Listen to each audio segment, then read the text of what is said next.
So in a few more days, I will actually be traveling for the holidays to spend Christmas and New Year's with my family. And I thought that this will be a good opportunity for me to actually discuss what's in my travel camera bag. And in this video, I will be talking about the camera bag that I use, the cameras that I will be bringing, the films that will accompany those cameras, as well as all the accessories that will come with it. So I would like to start talking about the bag that I will be using for the trip, which is a Brevite Rucksack backpack from the people at Brevite. I would like to start talking about the bag from the top to the bottom of the bag. So starting over, the first thing that you would see from the top is this zipper right here. You can put not a whole lot of stuff in here, maybe just a little bit of some change.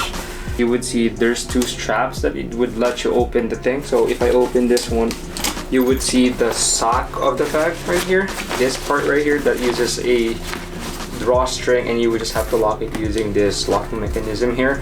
This part of the bag is what makes it more of a conventional bag. Then if you actually start looking inside of the bag, you would be able to see the camera insert bag, which I will talk in a few. So the good thing about this bag is that you have more space here that you can put some stuff into, like shoes, extra clothing. And another good thing about here is that there's a insert right here, which will allow you to insert your 13 inches or 15-inch laptop. Moving to the middle part of the bag, this has two layers of zippers. This is the first layer, and this is the other one beneath it. The second layer would actually allow you to access the camera insert from the middle part of the bag. First layer of the zipper is actually more of an accessory pocket, if you will.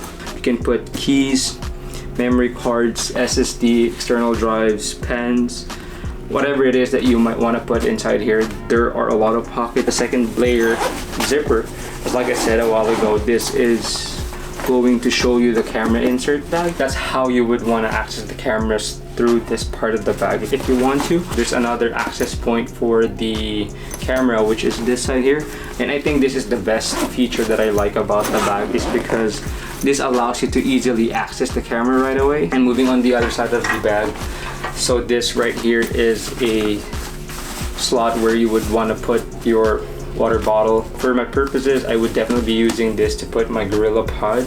And there's another buckle strap here that would actually allow you to tighten whatever it is that you will be putting in this pocket.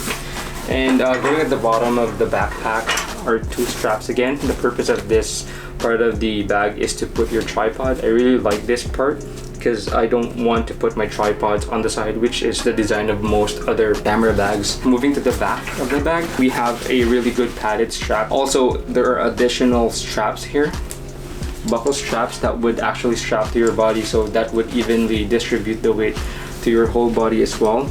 And I really like this padded back of the bag, so then this actually allows you to have, you know, that comfortable feeling when walking for long hours with your gear on you. So that's pretty much it for the backpack, and this is going to be my first time bringing this bag with me for this trip. Let's move on to my cameras that I will be bringing on this trip. This is the camera insert bag that is inside the bag. So without this, the bag would have been just a regular bag on its own. And inside here are the cameras that I will be bringing. So to start off, I have 3 cameras that I will be bringing. I have 2 film cameras and 1 digital camera. So I will start off with my film cameras. So first off, my main shooter would be this camera here, which is my Contax T2. So this would be my main shooter for the most part, because I wouldn't really have to worry about the lens and everything, because this has a sharp fixed lens that goes up to 2.8. That pretty much gets the job done for me for the purposes of my shooting during this trip. And moving to my second film camera is going to be my Pentax 6.7. Probably just pull this out intentionally if there are specific things that I think look best on medium format, but other than that, I would be shooting with my Contax T2 most of the time. But still, it's good to have this thing with me. If I need it, I have the option to be able to use this. I have to. And moving forward to my digital camera, I will be using my Fuji X Pro 2 with my 35mm f2 lens. This will definitely be my all-around camera as well for if I'm not shooting film.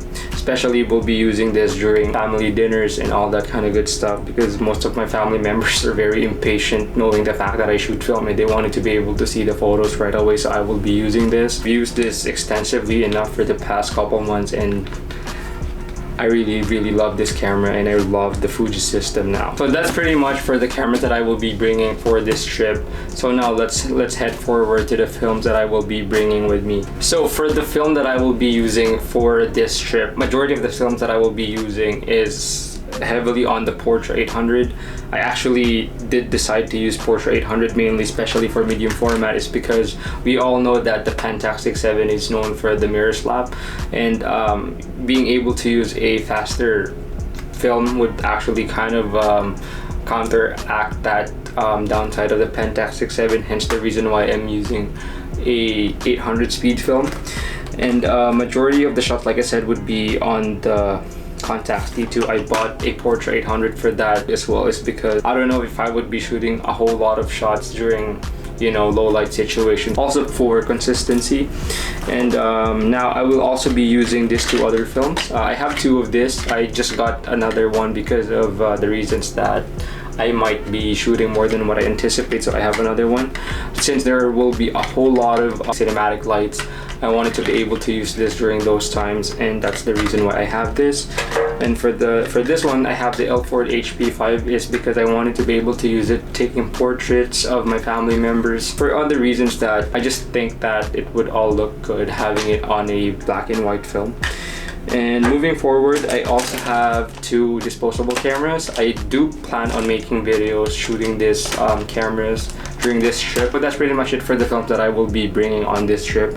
Let's move forward on talking about the miscellaneous or accessories that I will be bringing with me. So with regard to accessories and other miscellaneous stuff that I would be bringing with me, these are all the stuff that I would be bringing. So to start off, I will be bringing my Gorilla Pod. This is probably what I would be using mainly when I'm outside shooting videos and stuff. I won't be bringing this camera that I use right now. I will be using my phone instead. That's an option, so I can actually just, you know, travel light. Next up would be this Places Plus Faces pouch bag. I just recently got this. I've been on the hunt for this pouch bag for a while now, and luckily I was able to grab one from a Grail. And this is very handy because I was able to actually fit in a whole bunch of stuff here, like this handycam here with my Contax D2 as well as film. So this one is a very handy bag that I can use along with me if I don't want to bring my camera bag. Next is this quick shutter release cable. Definitely something that needs to be with me all the time if I'm traveling with the Pentax 67. Next up is this quick release plate right here. I'm not really sure if I will be using this quick release plate because right now I have enough quick release plates that is attached to the cameras, but then it's always nice to just, you know, carry around a spare one just in case I need it for some other purposes. Next up would be this aperture LED light. So this is a small compact LED light that I use for a lot of my videos, and I've used it for a couple times for shooting photos as well, so I'm just bringing it with me in cases where I would have to shoot indoor situations or even videos that I need a little bit more light. I have this thing here which is just a container for my cables, chargers, batteries and all that stuff. So this will contain all that stuff. Nothing special about this thing, just pretty straightforward.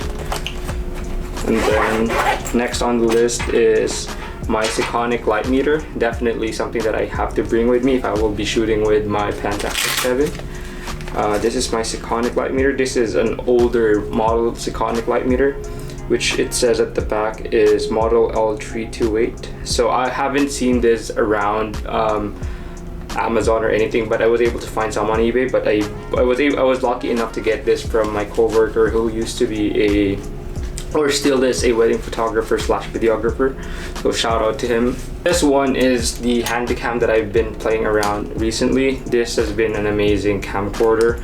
I don't know, I've been into older handycams for the past few weeks, and lucky enough one of my coworkers still have them in a very good working condition, so I was able to actually just, you know, ask them, and then they were able to give it to me. So shout out to my coworker Jeff for actually, you know, lending me this camera.